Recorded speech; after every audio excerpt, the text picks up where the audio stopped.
April Greiman. And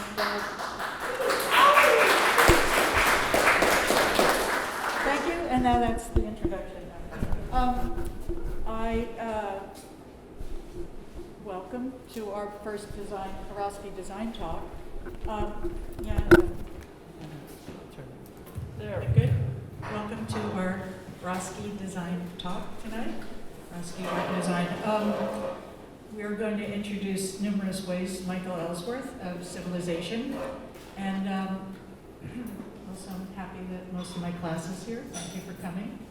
And I'd like to introduce Chloe Lee, who's going to introduce the first part of Michael's whatever.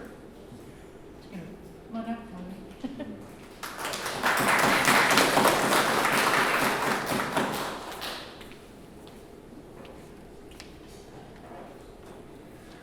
Hello everyone, welcome to the first Roski talk of the semester. My name is Chloe Suji Lee and I'm an MFA design student at USC. Today we have the honor to introduce our speaker, Michael Ellsworth. Michael is a creative director, educator, producer, curator, and public programmer for over the last 2 decades. He has been working on a variety of projects for public, private, and nonprofit clients that share his commitment to creating positive social change and promoting greater insights into the world. Michael is also an educator as he taught courses at Western Washington University and the Frye Art Museum on the responsibility of designers. Design is a collective human act. Michael contributed greatly as a collaborative Foundations of Civilization, a design practice that builds identity systems, digital experiences, printed materials, environmental graphics and exhibitions that are engaging, empathetic, sustainable, and create meaningful connections. Creating accessible experiences that inspire, educate, and connect with the creative community. Their organization is a recipient of the National Design Award for Communication Design from the Cooper Hewitt Smithsonian Design Museum in honor of excellence, innovation, and enhancement on the quality of daily life. If you would like to learn more about the Michael Ellsworth and the Civilization, please visit builtbycivilization.com/studio.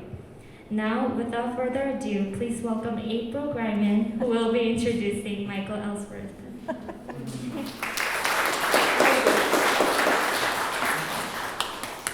I told her not to be nervous, and I just said, I'm more nervous than you will ever be. I met Michael in 2013, he tells me, at their first design lecture series, which was in Seattle.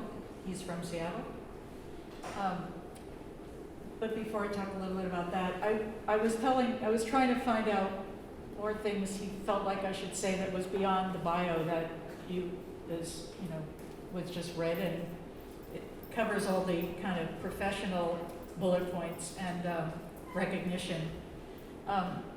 And so I was talking to him about, I should also say, after this, his presentation, our class should stay and he'll give the visual challenge, which is something we're doing with all our visiting speakers, that they give a very brief assignment that's for a couple days that they work on ideating with a particular theme. And the last speaker we had, visitor, Silas Monroe, gave a really surprising and pretty wonderful visual challenge.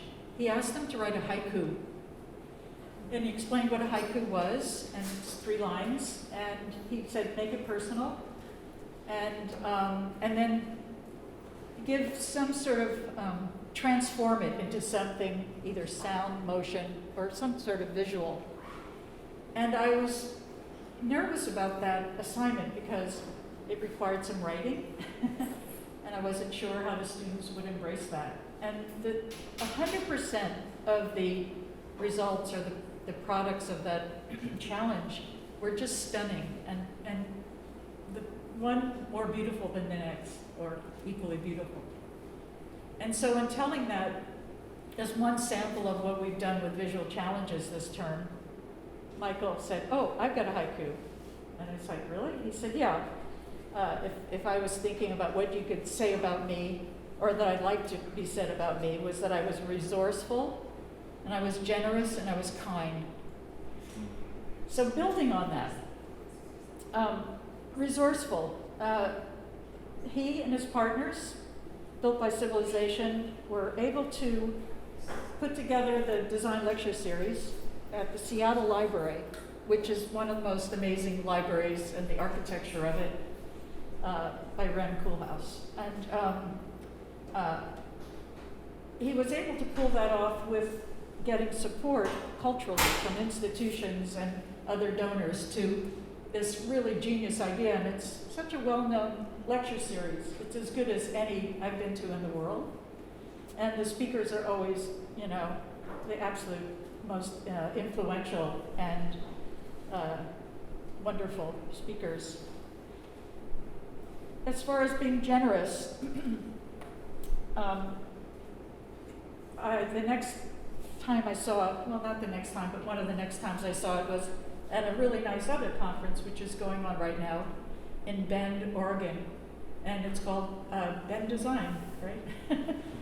And it's a wonderful, Bend is a really sweet little town in Oregon, and it's a really nice tone. It's kind of like contemporary hippie kind of thing.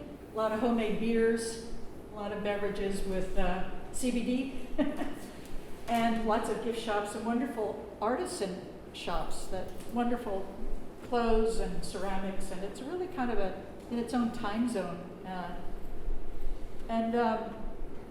So as far as, so he's persuasive, but he's also generous to always make sure that people know about me or bring me in, or to just, you know, have me be part of whatever they seem to be doing.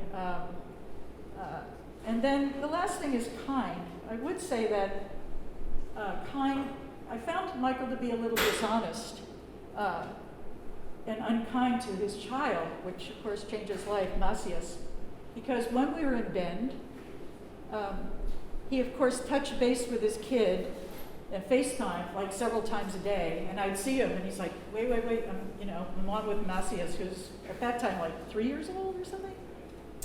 And every time I poked my head in for FaceTime, Macias would say, Edna Mode. I don't know if any of you know who Edna Mode is, but, and he never corrected that. So from then on, their child knows me as Edna. And so, without further ado, I will introduce a really resourceful, really generous, really lovely and kind man, Michael Ellsworth.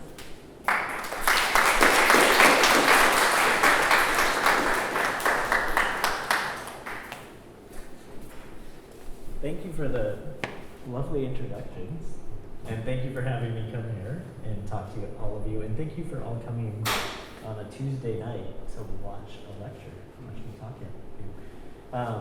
Please be kind to me, because I have not given a physical lecture in a few years. I've been staring at Zoom.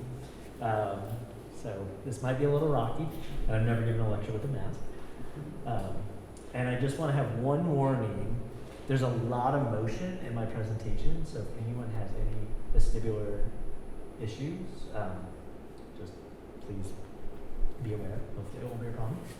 And if you can't hear me or you can't see anything, please just raise your hand and I will repeat it. Because again, I've never given a talk with a mask. So let's get into it.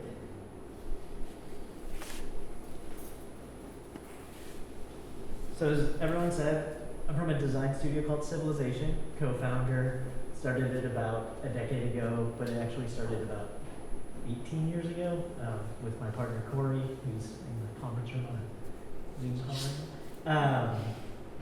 But I really want to just start talking about why we did the studio. Because I'm assuming you're all in design, it sounds like, or design enthusiasts, so, or art. I want to take you on a little journey of our studio and how it all began.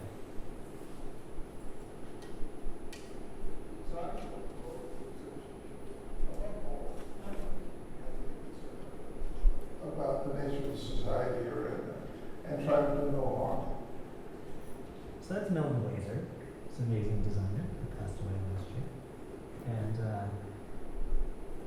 The designer's role is a role of good citizenship and try to do no harm.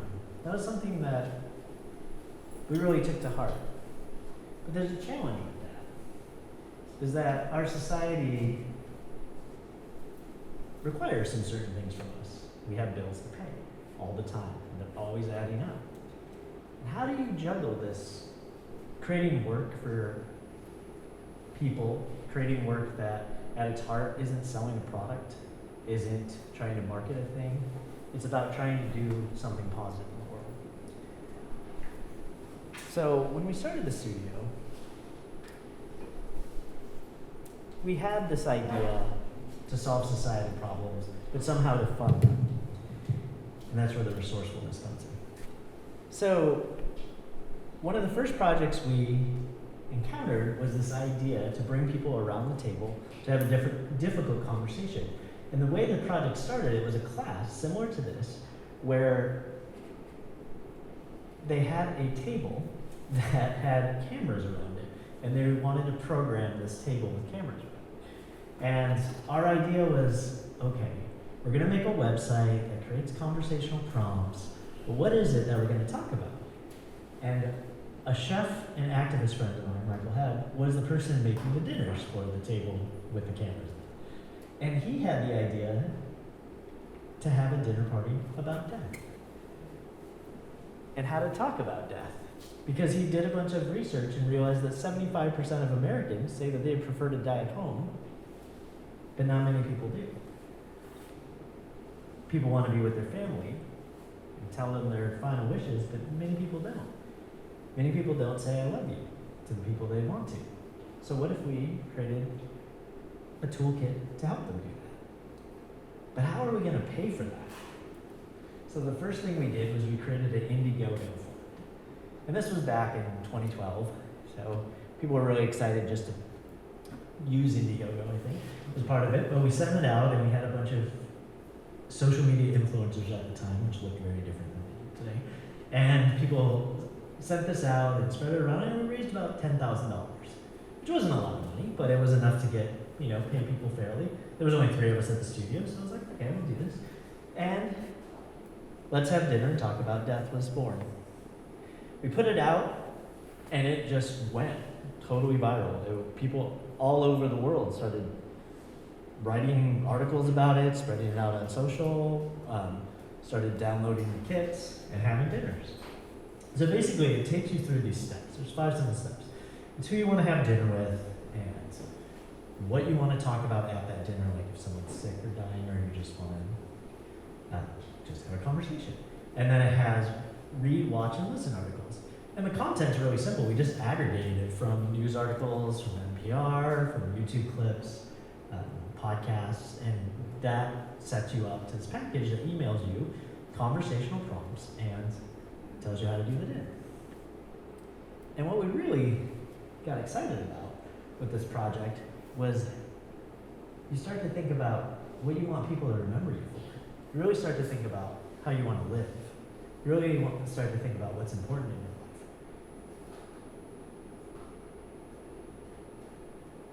So that got us thinking. First project, just a new studio, trying to figure out how to make a design career. But we realized, hey, what do we want to be remembered for? And then we realized that design is really a series of choices. Essentially, we're picking what materials we use, what are the proportions, what are the colors, who are we including, who are we leaving out? So we started to think about, how can we design our studio like this? What kind of work do we want to do? Who do we want to do it for? What don't we want to do? How can we fund this? What partners do we want to work with? And that's how things started. So it was the 3 of us, Gabriel Stromberg, Corey Gutch, and myself. And we just started to draw a line in the sand. This is the kind of work we want to do. And we're fortunate to make those choices, but it was hard and very tough times. And we had a little studio, and then we have a bigger studio, and then we have a gallery, and it just keeps growing and growing and growing. And when I say growing, we're small. We're under 10, and we like to stay that way. So we can be nimble, and we can choose the projects we want to do. Keep the overhead low, so we can keep the lights on. But what we started to figure out is like, how can we categorize, how can we qualify and quantify these different kind of clients that we want to work with? So we started to think about like 3 different buckets. And what they've come to is social causes, cultural organizations, and community. And I want to start with tonight just showing you some of the community-based work that we do.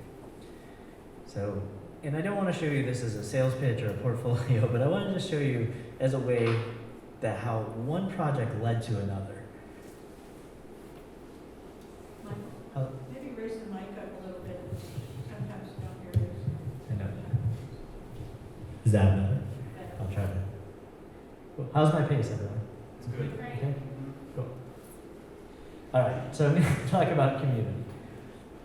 So as April, with the cat on the back, was our design lecture series in 2013. We kicked it off, and it was really about just how are we going to sustain this thing. We want it to be beautiful.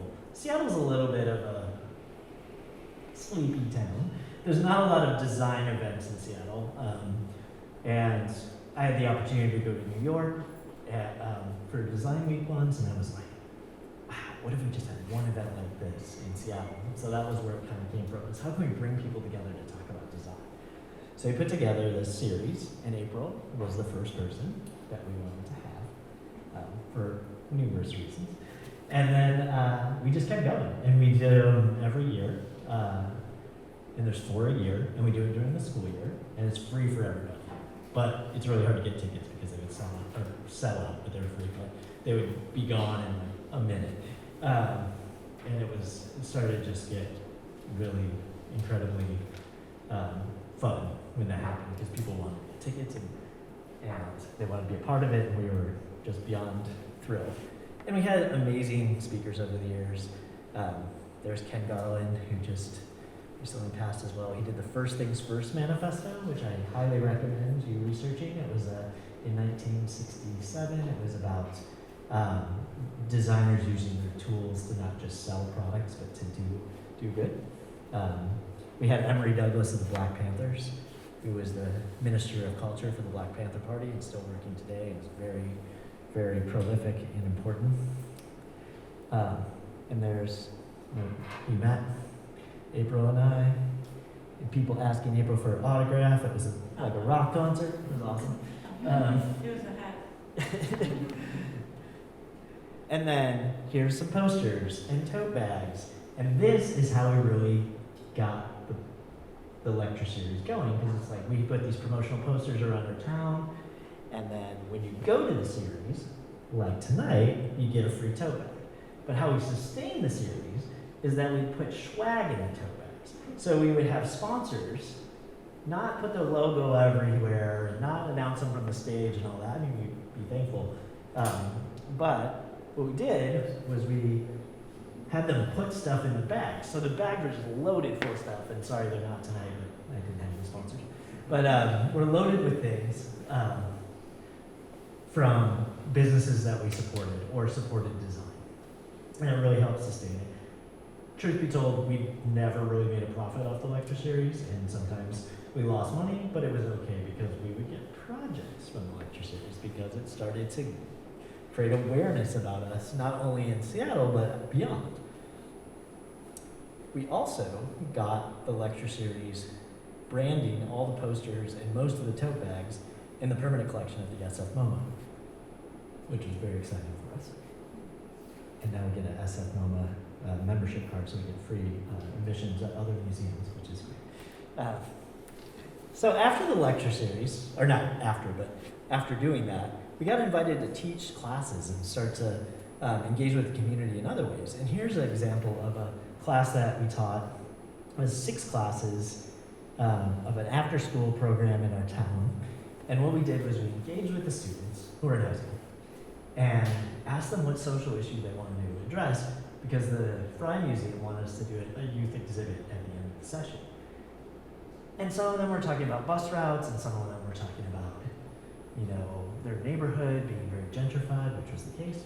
But what we realized is they were building this enormous juvenile detention center right down the street from where the student center was.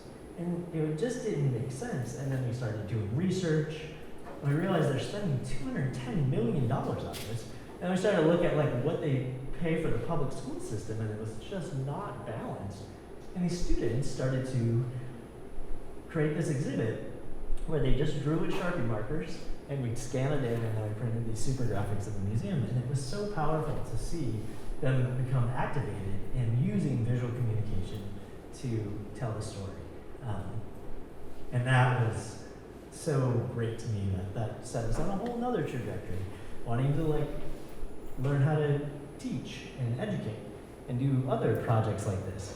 So then this project led to us getting commissioned. We actually got some money on this one to do an installation at an art fair in Seattle. So this is the Seattle Art Fair, which is like a small art basel type event, where they gave us the corner to activate for families. They're like, okay, can you do something for the kids to keep them busy while the parents are buying the gasamas and the big moving some art deals? So we created this interactive installation. And what we did is we partnered with this company called Visual Magnetics. We found out about them and their magnetic wallpaper. It's a really amazing company out of upstate New York. And as you can see there, everything is magnetic. You can move the things around, you can play around with it. So we showed a couple principles of design, using color, using scale, using the grid, using typography, and we made coloring books, and it made a big splash. And more people engaged with us at this, including bigger companies that wanted to do things. So it just started to grow and grow and grow. But from this, we started to grow and grow and grow from these projects and others.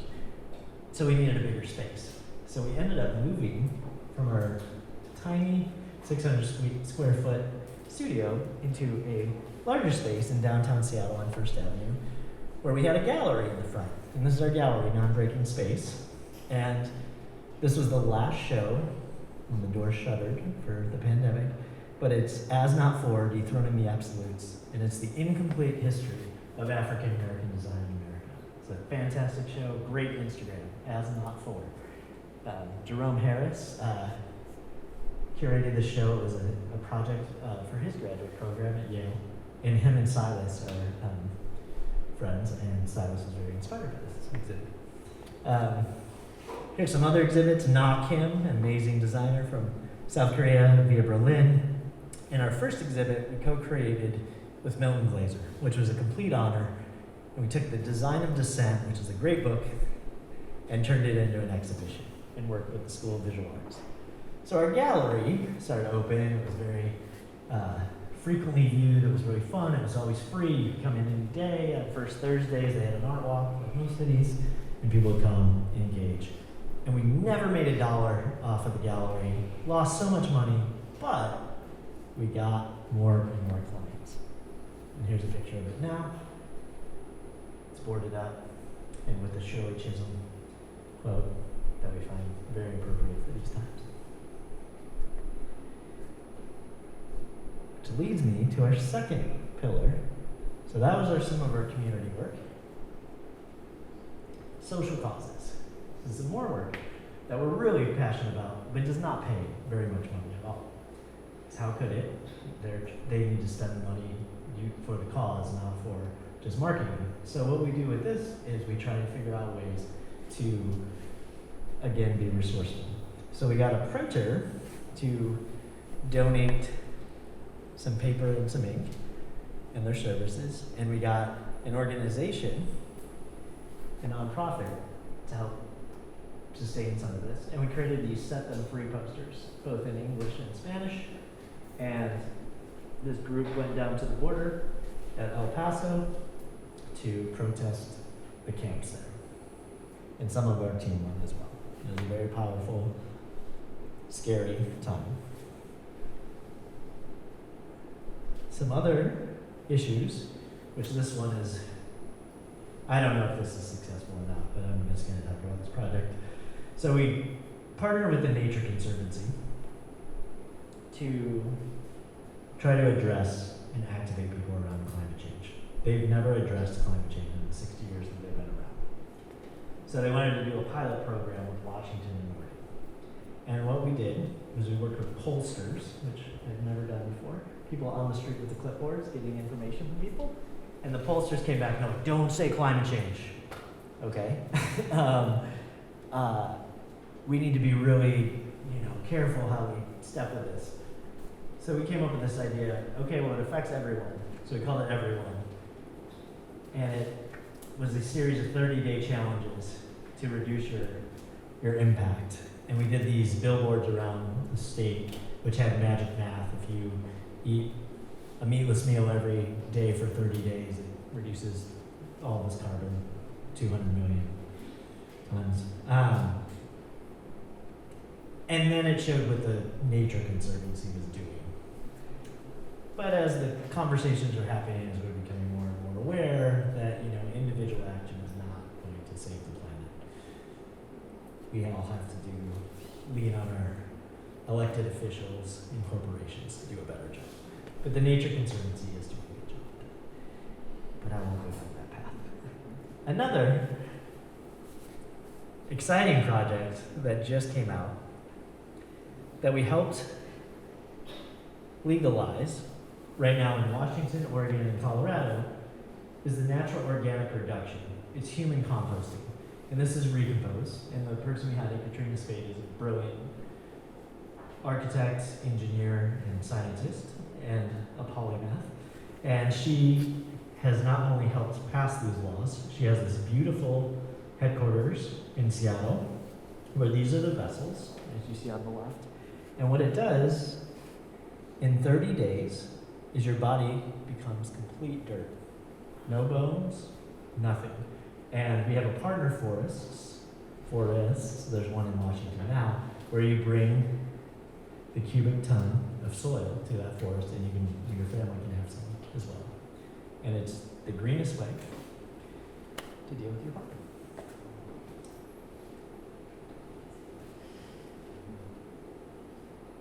Another recent project that just was installed a couple months ago is there's an Aes Memorial Pathway called the AMP in Seattle. It's above our transit station, and we created a piece of public art that's 3 clusters of signs that helps guide the visitor through this pathway, this art memorial.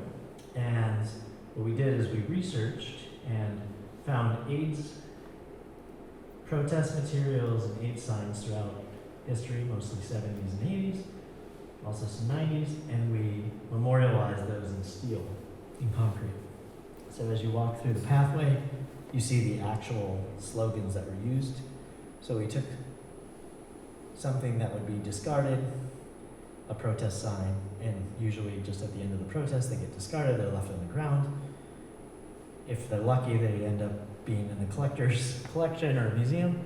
But we took these, and now they are there permanently for as long as the city keeps restoring them. And the last pillar is arts and culture. So we had community, culture, arts and culture. And this one helps pay the bills a little more, I'll be honest. So,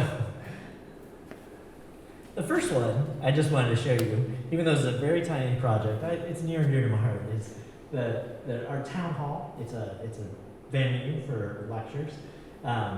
Was closed for many years for remodeling, and when they reopened, they engaged with us to make a campaign. And we had a really fun time with this, and they had some really great speakers. But this was a big project, the next one.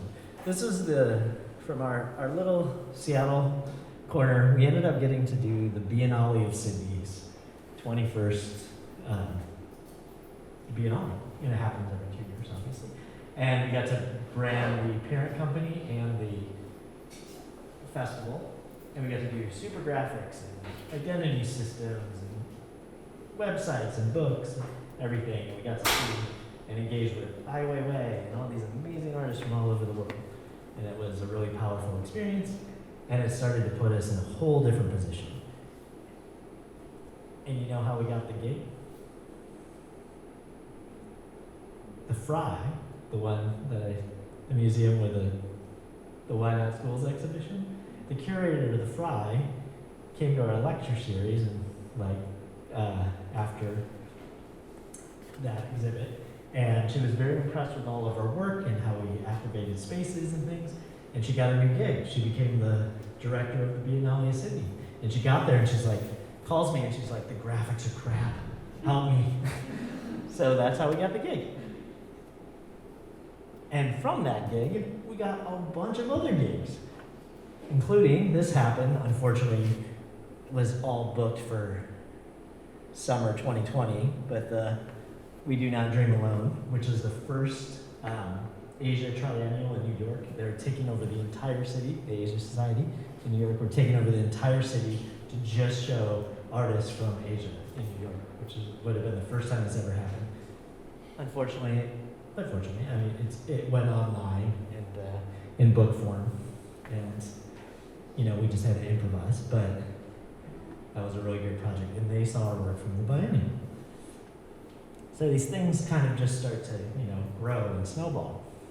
And now another project we just launched was the LGBTQ plus museum in New York, and they just broke ground last week. So we just need a little site for them to tell their story and respond, and now we're going to be revisiting this to build a bigger museum site. And now we're doing more and more museum sites. So again, just started small, growing. So a lot of our work is around impact and how we can make a splash, make people think differently, make people look at things differently, engage with things differently. Not only physically and digitally, but get them thinking, get them questioning things. So I want to kind of talk about how you do that, because it's a mystery. It's still a mystery to me. But there's some science behind it. And in my research, I didn't know this science till after the fact. But there's the diffusion of innovation, which was created in the 60s by a really brilliant man, Kurt Rogers. And it's this idea of basically the tipping point. You probably have heard of that before. This equation. But I think there's this amazing TED Talk that shows us this in a much better way. So for the next 3 minutes, I don't want to talk, and I just want to watch this video with you. And let's watch a movement happen start to finish in under 3 minutes and dissect some lessons. First, of course, the leader needs the guts to stand alone and look ridiculous. But what he's doing is so simple, it's almost instructional. This is key. You must be easy to follow. Now here comes the first follower with a crucial role. He publicly shows everyone else how to follow. Notice how the leader embraces him as an equal. So it's not about the leader anymore, it's about them, plural. Notice how he's calling to his friends to join in. So it takes guts to be the first follower. You stand out and you brave ridicule yourself. Being a first follower is an underappreciated form of leadership. The first follower transforms a lone nut into a leader. If the leader is the flint, the first follower is the spark that really makes the fire. Now here's the second follower. This is a turning point. It's proof the first has done well. Now it's not a lone nut and it's not two nuts. 3 is a crowd and a crowd is news. A movement must be public.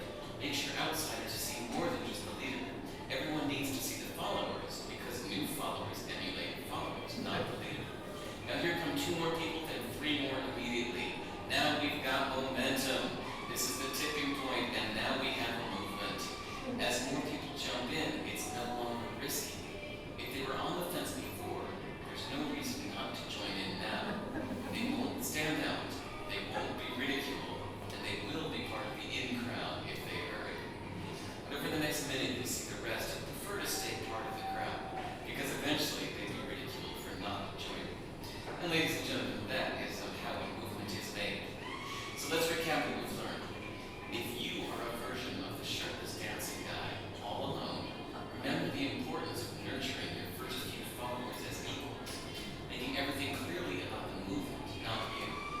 Be public, be easy to follow. But the biggest lesson here, did you catch it? Leadership is over-glorified.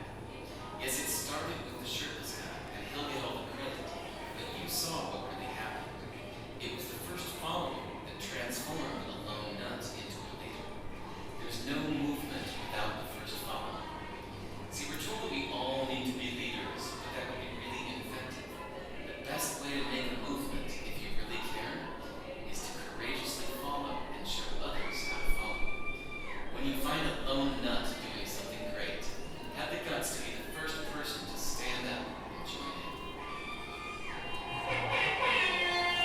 So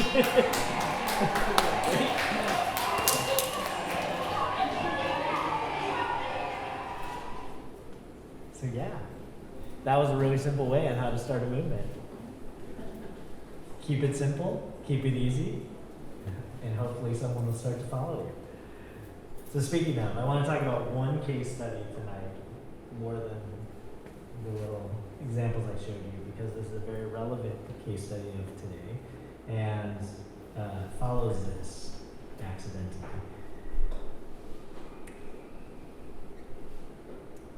A few years ago, these very courageous people,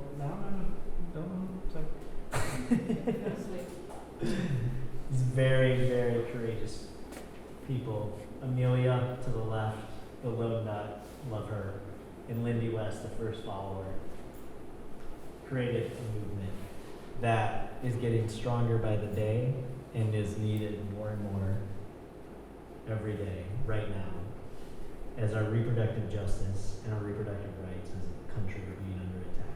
And then December 1st, the Supreme Court will be looking at the first time in a long time at Roe versus Wade. But I'm not the best person to tell the story, so I'm going to let Lindy tell it for a minute, and then This trending online, I remember the debate that this started, shout your abortion. Immediately jars a lot of people, but what is this movement all about? So it started in 2015 when, I don't even remember, but the Planned Parenthood self-baby parts videos Yes. were going around, Right. a big hit. And my friends and I were perturbed and trying to figure out if there's something we can do. Is there some way that we can counteract this like crazy nonsense? And my friend Amelia went on Facebook kind of spontaneously and wrote a beautiful post that said, I have abortion at Planned Parenthood, and it was an overwhelmingly positive experience. Right. I felt nothing but relief. And I'm a good person, and my abortion made me happy. And so I took that, I screen grabbed it, and I threw it on Twitter. I shot your abortion, and then the internet exploded. And some people said they were going to kill us, but a lot of people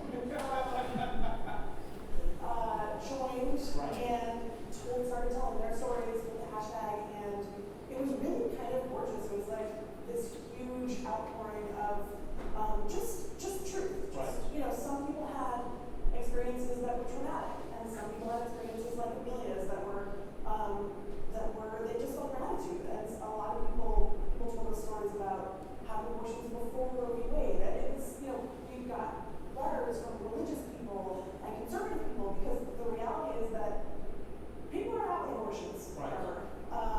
Whether, you know, really across party lines, across religious lines, across geographic lines, it's the reality. And the conversation has really been dominated by what's essentially a fringe opinion. You know, anti-choice rhetoric is not actually the norm. Right. So, you know, 71% of Americans support Roe v. Wade, and that's not a controversial thing. So after Amelia and we did that, because of our Death Over Dinner project, Amelia was introduced to us. She's from Seattle, and was like, I need a website. We have millions of tweets. So we created this site that I'm zooming through here on this video, where you can go and share your story of support. You can share your story. You can do it with video. You can do it with audio. You can do it with text. You can download protest materials. You can download posters. You can download video projections, and people do take those and project them on Trump Tower was a big one, a big locale that happened a lot. So we created this toolkit, but more importantly, we created a place for people to share their story and connect with people that have also had similar or even different experiences around this experience. And Amelia, her first mission was to just remove the shame and make it not about debate and make it about a personal situation that happened. Get politics out of the way. And now that politics are back in the way and in a real way. We're pivoting it to be about how to do this in a way that's not harmful to people's bodies. And I can't tell you more than that, but we have some big plans coming out in December, and I have a feeling they will be in the news, and they will be happening at on the steps of the Supreme Court. And what happened with this project, which doesn't even matter, but it was really fun. Abortion is normal. Love yourself. We won a Webby for Best Activist Center.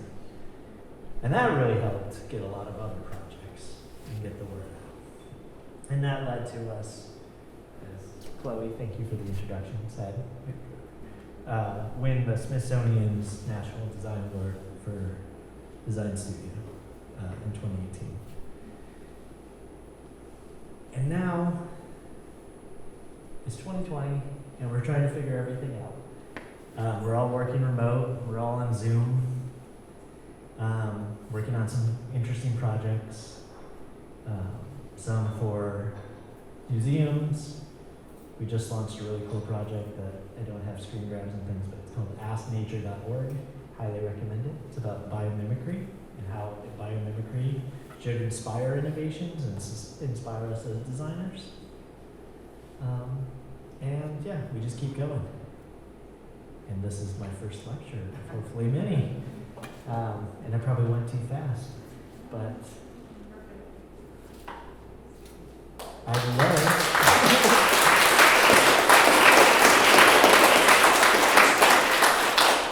You're too kind, thank you. But I love Q&A, I really do. So please feel free. I was wondering kind of what the inspiration was behind the signs in that city. Like, is there a theme or something, or did you just decide that you wanted to, plug signs that were no longer used? Like, was there like a cohesive theme behind that, or like a structure behind the project? I would just like to learn more. Oh, thank you. That's a great question. Yes, they were all. I think I went by too fast on that.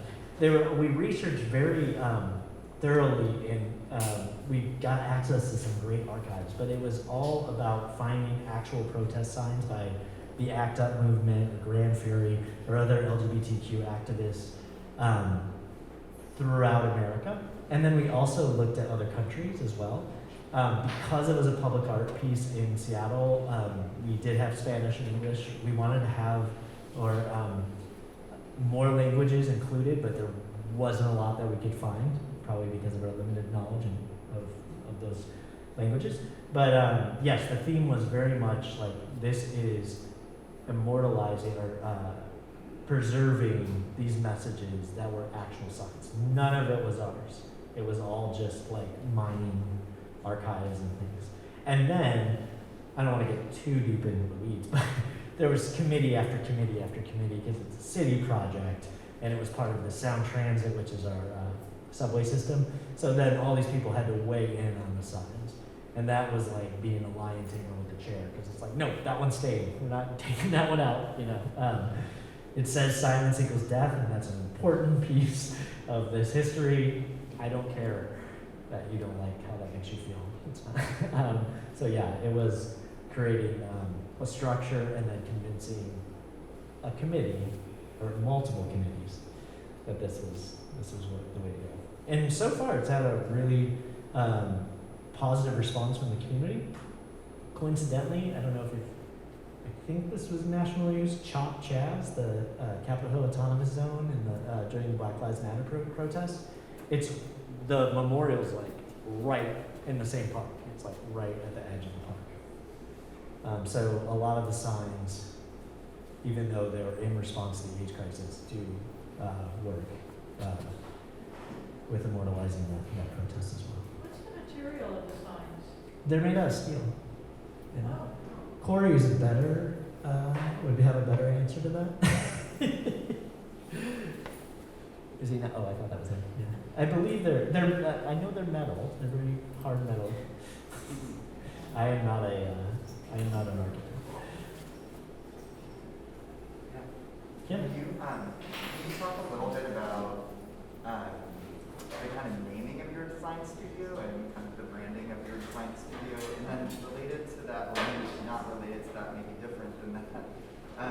talk a little bit about how you think about kind of in the bucket that you described as community projects, how you kind of do community outreach with those projects as you're kind of building or kind of constructing what you'll be doing with that community? Absolutely. Yeah. So the name, I don't love our name anymore. I never did. My favorite name was our first studio. It was called Dumb Eyes, which I loved, Dumb Eyes, because it sounds like demise. And our check said Dumb Eyes Civilization.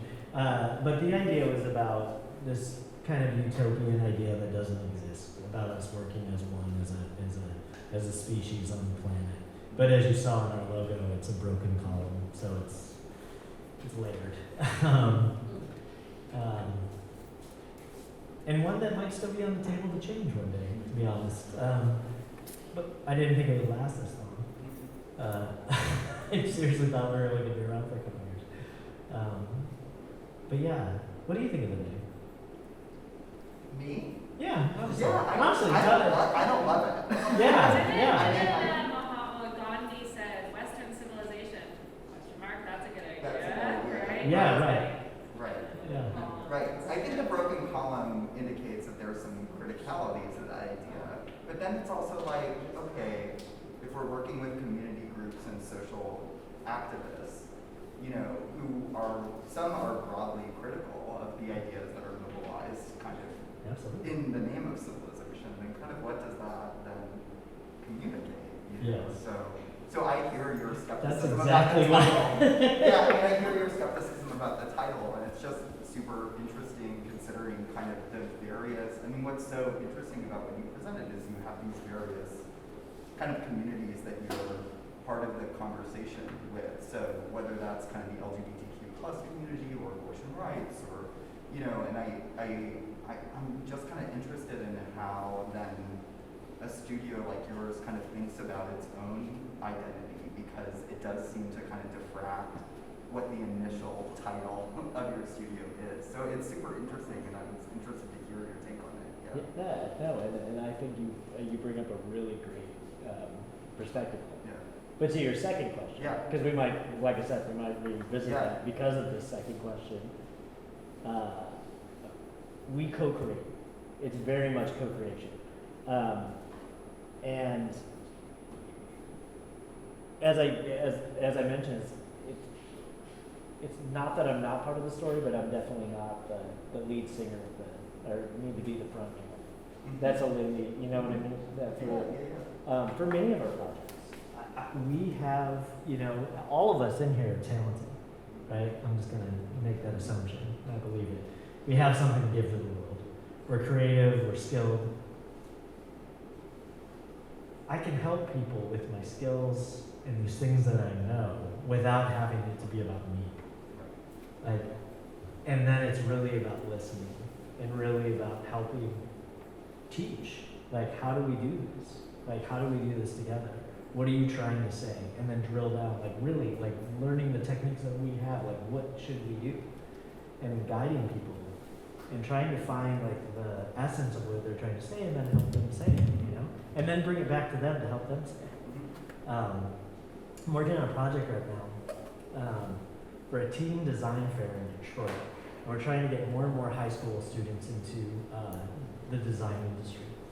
And specifically African American Black students, because it's our industry, Silas probably talked about this, but our industry is just, you know, it's white dudes mostly. And I am a white dude. So I'm like, this is not for me to design. So let's go to the school with some other folks and work with the students to design all the promotional materials for the team design fair. So they're about that, but we're helping them like design that stuff, and we're making sure that it works and it's effective, but it's not our voice. So that's, you know, that, and I hope to see more and more of the future of design being about co-creation, you know? Not being about the me, but the we. Thank you so much. Well, thank you. That's a good thing to take back to my team. Because I have that hunch.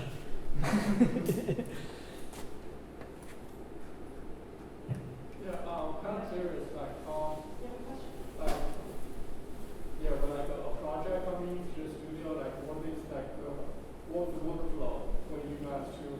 break down the project methodology, and also I'm curious kind of like what's your part of it in the project? Is more like a strategy or kind of like creative director or is more like overall the whole project? Me personally. Yeah. Oh, great question. I'm still trying to figure that out. I'm. Can you repeat it? Oh, sorry. The question is, what is my role? And I think, what is the process of our studio a little bit? So there's not very many of us, and that's designed that way. So everybody can weigh in on a project. And we want a great idea can come from anyone on the team. If it's the project manager to the lead designer, creative director, principal, whatever, it's about a great idea. It's not about who said it. To get into the day-to-day, my day-to-day is usually meeting with new clients. I'm usually kind of the front door to say, especially in Zoom. It's a Zoom meeting, like kind of introducing the studio, talking about what we do. Then I move into strategy. But discovery is a huge part. Like how we do it, it's the design process, right? It's discover, it's this convergent, divergent thinking. So it's let's hear about everything, let's get all the stuff on the table, then let's pick through it, find the sparkly things, bring things out of people, and then bring it back to them. I'm a big part of finding the sparkly things and bringing it back to them. I'm not in Illustrator and in design, although most of the days I'm in Keynote all day. I love making keynotes because what I realized with design, it's you can have the best idea in the world, but you have to convince the person you're working with that it's the best idea in the world. So I spend a lot of my time just talking about the ideas and where we got to as a team and why it works, and when it doesn't work, how we can make it better. But I noticed like you were working on kerning earlier and type, which is amazing. Like I work with the designers on that, but I kind of take a step back. And for me, it's the bigger, like, okay, that has to look perfect. Great. Or it has to do the right thing. I don't like to use the word perfect. Like, it has to communicate the right thing. Is that always how you work? Like when you started, you always work more like the idea kind of concept, and then always like you starting as the designer and then slowly you were working towards the concept kind of part of it. Is that okay? It evolved, right? Like, you know, it used to be just like, make a poster, I'm making a poster. Then as you get more and more into this, I realized, oh, it's about like what that poster says and how it resonates and who the audience is and who we're, you know. So, but like for many, many years, it was just about sharpening skills and getting really good at typography and kerning and composition and proportions and all of that. And now I'm out of practice.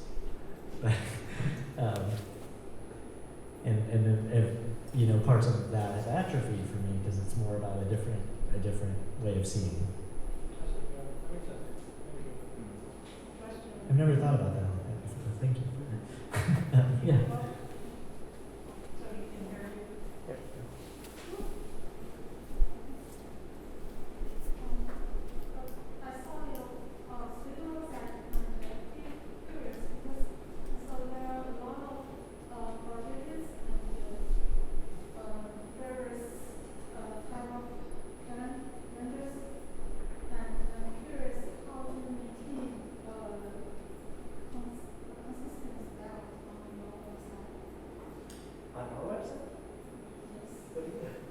Oh, I can't stand our website right now. Thank you. How do you do that? Sorry. To maintain the similar style, because Oh, I see. I see. How do we have a studio style when we have so many different clients? yes. Yeah, good question. We try not to have a studio style. It's inevitable for us because it's the same people making the things for you know, we've all worked together for a long time. People come and go at the studio, but the core has always been the same. I think we do have a point of view, and I think we do follow things, traditional design approaches. So it kind of, the output does look that way, but we really try hard to make sure it's appropriate for the project and the piece of communication it is. And I think the things that are consistent potentially, and it's hard for me to see because I'm too close to it, but is simplicity, clarity, beauty, whatever that means, and concise. So I think we just, put that lens through things. But I've been really complaining a lot about that in the studio, that I think we need to shake it up more. So what do you hate about it? I don't hate anything about it. Well, you said you hate. Oh, the website? Yeah. Oh, because if you probably, thank you for visiting our website, because it doesn't tell the stories. Like we created this site that's very like siloed, and I realized like I want to open it up and make it more about, almost like tonight, like just it shares more about the why and the what happened after. Right now it's very much like sexy picture of a print piece, a website, I want it to be more conversational in a way, and maybe have more audio and video and things. Maybe more descriptive rather than kind of scrolling pictures of really nicely designed things. Yeah, have it, because there's so much thought that like we think about these things a lot and they take a long time. I'd like it to communicate that in a way. And it's so challenging because with websites, like our perspective on websites is you have 3 phases of websites, or 3 ways you engage with the website. You're either a skimmer, you're like 20 seconds. I just came from Instagram, 20 seconds. I need that billboard. And then the second is swimming. Like I got you for a minute or two swimming around this. And then there's the diver who's going to read everything, know everything because it's their class assignment, so they had to research that. And that's really hard because you want to create a skimmable, swimmable, and diveable experience for everybody, and you want those to have payoffs at each of those levels, but it's challenging. And I feel that our site doesn't offer those. So. I love that you all got me to critique my own work. And I thought I was supposed to be doing that. Oh, it's great. Other questions? Please? Yeah. I have 2 more short ones. So the first one is studio is called Civilization, right? Yeah, built by Civilization. Civilization. So there's like a 4-part series video game by Activision. Have they ever reached out with some questions about the title of the studio? We have a legal agreement with trademark that I can never make a T-shirt that says Civilization. I think the video one was pretty popular, so I was just wondering if they ever asked. Michael, can you have a question on the? Oh, sorry. So the question was the 4-part video game series that has been around for quite some time. I think it even came out in the 90s, not sure. Has there ever been any legal situations? And when we register for the trademark, which is ridiculously easy, it's like registering for a URL. If you go to trademarkia.com, you can see what trademarks are available. It's a lot more expensive than a URL. But we went to Trademarkia and it was like, oh yeah, I forgot about the video game, Civilization. So we submitted the application and they said, well, since you're not making video games, you can use Civilization, but you can never make any products with the name Civilization on them. So if those tote bags I gave you tonight had Civilization on them, I'd be in trouble. On the outside. Yeah. And then my second question is about your work with, I don't know how to phrase this, alternative human burial. Yeah. I'm trying to really like it. Like, No, that's human great. composition sounds really disrespectful, so.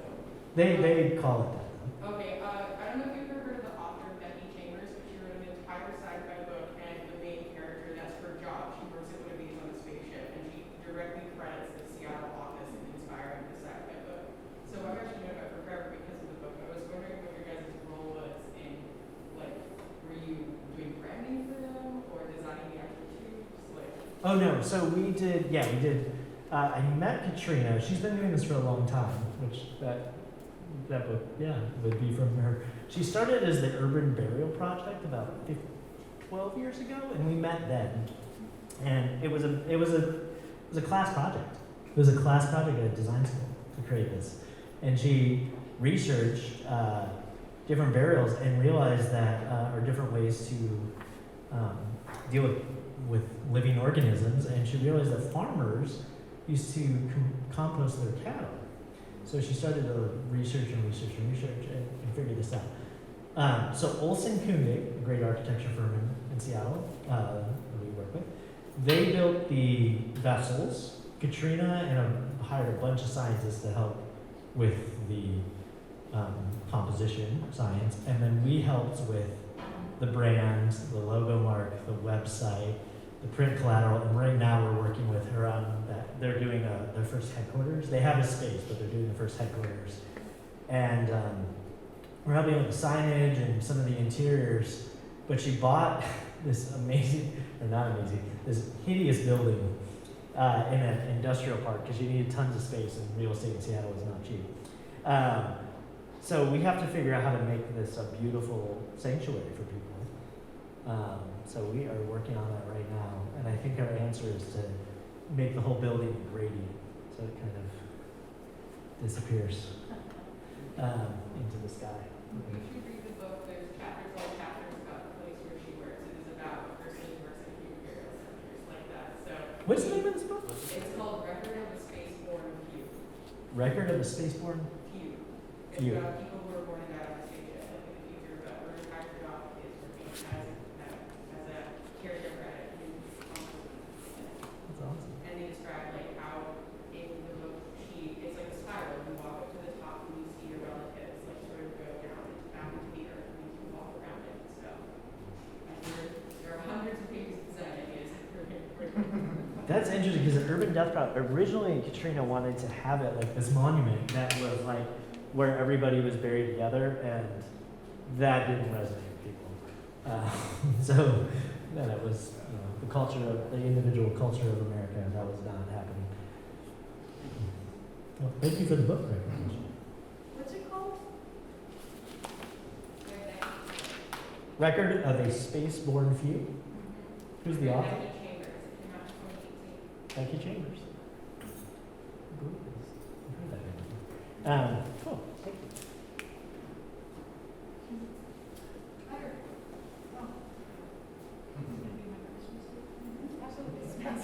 It's like a Christmas gift. I want one too.